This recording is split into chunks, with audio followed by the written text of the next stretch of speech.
Transformational Vedic Astrology. My name is Michael Mastro. Today we're going to look at the notorious RGB, Ruth Bader Ginsberg, her chart.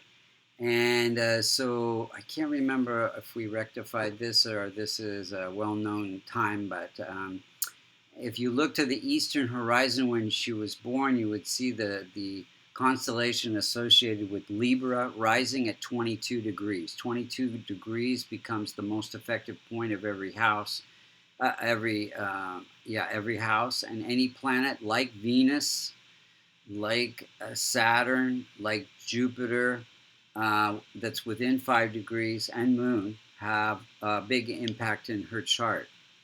And so we're just going to go through and look at how the planets are operating in the chart, and then we're going to look at when the planets were operating and what we could do to rectify the chart.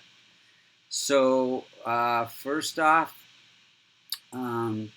we know that wherever the Multikona signs lie in a chart are the areas of life that she came here to learn about.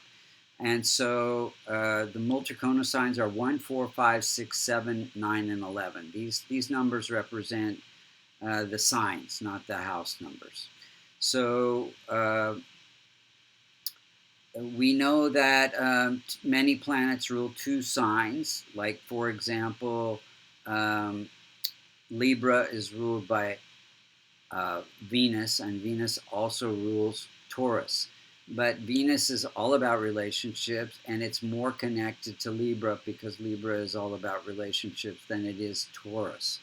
So these are why we emphasize the Multikona signs in a house to give the best indication of that person's tendencies in life. So let's see where these Multikona signs fall. For example, so 7th sign of Libra, representing the scales of justice, in the first house gives life purpose, connected with law and finding balance and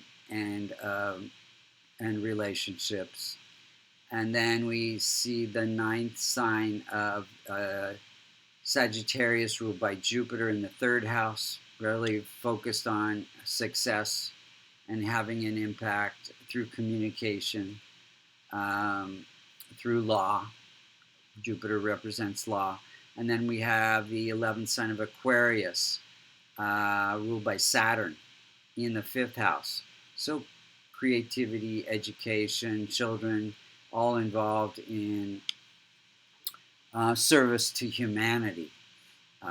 Saturn's all about service. Then we have the 1st sign of Aries, ruled by Mars in the 7th sign of relationships and living abroad, living outside her place of birth, but so gives her connects Mars with the learning about relationships, giving a fighting spirit to her business, social relationships.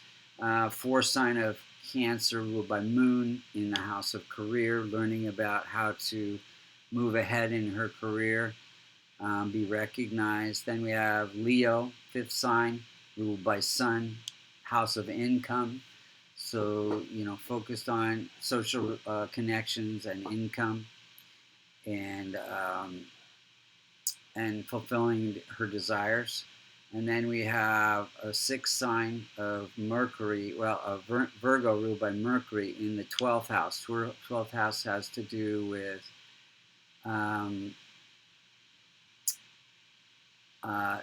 in this case, it could be delays connected with delays and conflicts connected with her career, and also lungs and hospitalization, surgeries, things like that. So now let's look individually about the planets themselves, how they are impacting her life and how they add to her success and also her challenges and health challenges. So first off, Sun. Sun is weak in 2 degrees. Any planet that's less than 5 degrees is said to be in infant state. Any planet that's more than 25 degrees, even though just moon is just slightly over that, is said to be in old age. So people, infants and old age persons cannot protect or promote their own signification. So sun is connected to father, connected to government and politics, and ruling that house of income. So it connects, government, the legal system, politics, all with the sun, and being in the house of conflict and delays. Some delays to her income. The gender inequality kind of did delay her career, but she stayed at it and succeeded.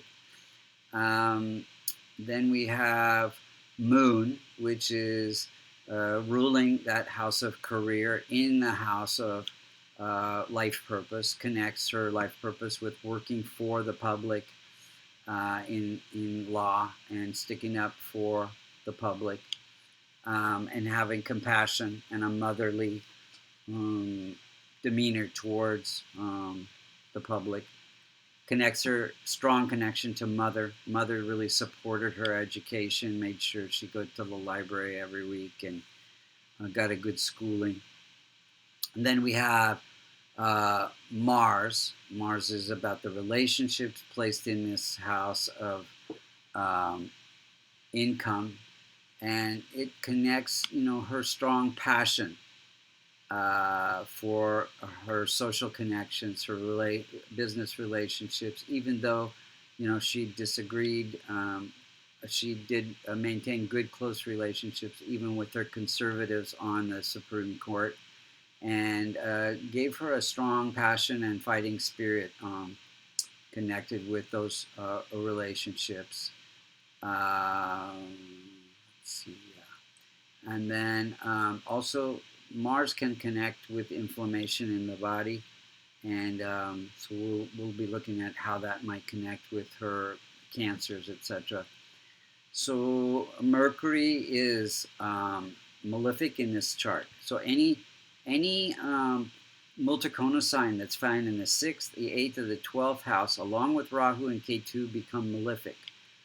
It's not close to the most effective point, so it's not causing a lot of harm in the chart, but it will cause some challenges in the transit planet. So Mercury gave great intellect, great ability to write, great ability to analyze,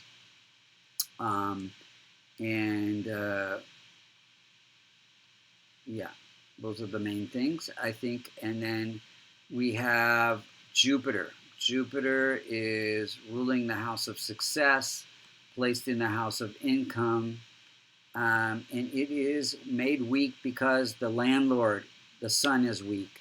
So it becomes weak, but it connects her with income and law. It's the house of income.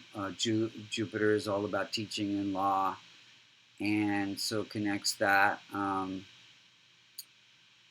She was Supreme Court Justice and a lawyer, very good one. And so gives some support for success there. I think Venus is the next planet we're going to talk about, and Venus is ruling the house of longevity and life purpose and health in her situation. So, and it is pretty strong in her chart. So it gives her life purpose through standing up for women's rights, women's equality, and for pay, etc. Connects her with beauty, and she's a fashion icon. So yeah, I think Venus very strong in her chart. Venus is also about law and justice for the common man. Saturn is also very strong in her chart. So Saturn is ruling this house of creativity and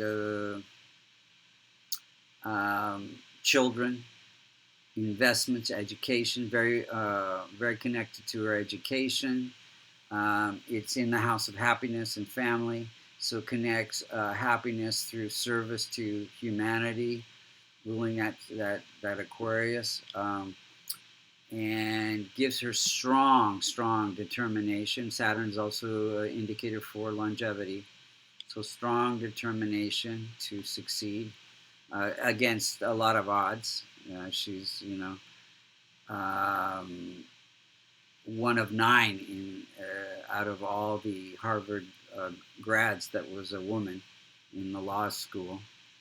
And then she had a hard time finding a job when she got out of law school because she was a woman. So it caused some delays.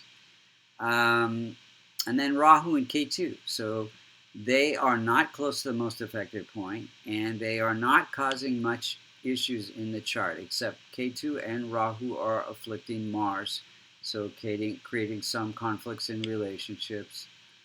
And so that, so not everybody agreed with her. Writing is connected to Jupiter and Mercury in this case. So I think her success comes through Venus, through Saturn, determination. And then let's look at the illnesses. Let's look at the timing of events. So very connected to her mom. My mom died in 1950 during a moon period. Moon is connected to mother. Then we have the colon cancer during a Saturn period in 99. Saturn is ruling the house that has to do with the colon. And you see Rahu there, could cause some cancer in that house. Then we have pancreatic cancer, and her husband died during a period where Rahu is afflicting Jupiter. Jupiter is connected to pancreas, liver, and husband. So, Rahu is causing issues for her pancreas and her husband there during that period. And then we have, she died September 18, 2020 during a Mercury moon period. If we look at moon is just moving into out of the 8th house. Oh, let's just look and see. Hold on 1 second.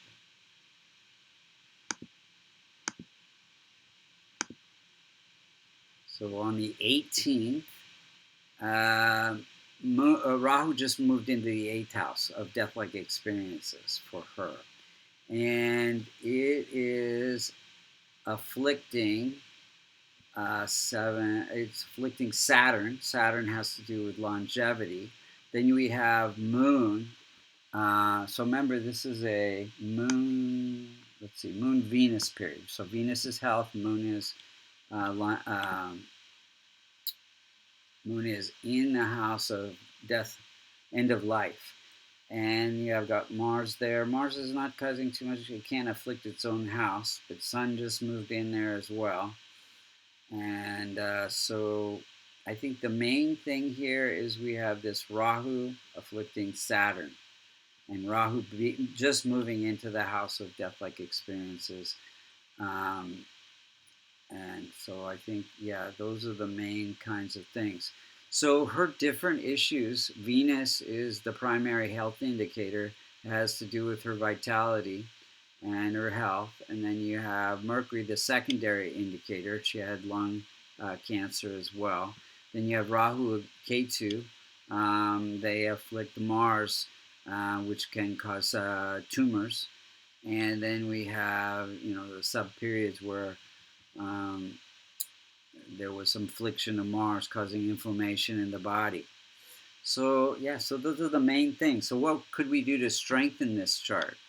So Mercury, you want to strengthen by helping children. I think she did have a lot to do with education and helping children. You would want to do the chants and charities for Rahu and Ketu. Ketu being helping spiritual organizations, Ganesh chants, and then Saturn, Shiva chants, and helping those who cannot help themselves. So the common man, basically, she was very much an advocate for the common man in her role as Supreme Court Justice. And then we have, we want to strengthen the rest of the planets. So, strengthening Saturn would give, she had good longevity, but even help even more with the longevity. Moon, you could wear a pearl. Saturn, you could wear dark blue. Blue sapphire, Jupiter, yellow sapphire. Mars, red coral. And Jupiter, yeah, and Sun, ruby. Or you could just wear a kavash containing the Devata yantra for these planets. That could strengthen all those planets and, helped her health issues and setbacks in her career, early career. So still very inspirational figure. May she rest in peace. Thank you for listening. If you're interested in a Vedic astrology consultation, you go to vastucreations.com. If you're interested in learning or becoming certified Vedic astrology, you can go to American Institute of Vastu.com. And thank you again for listening.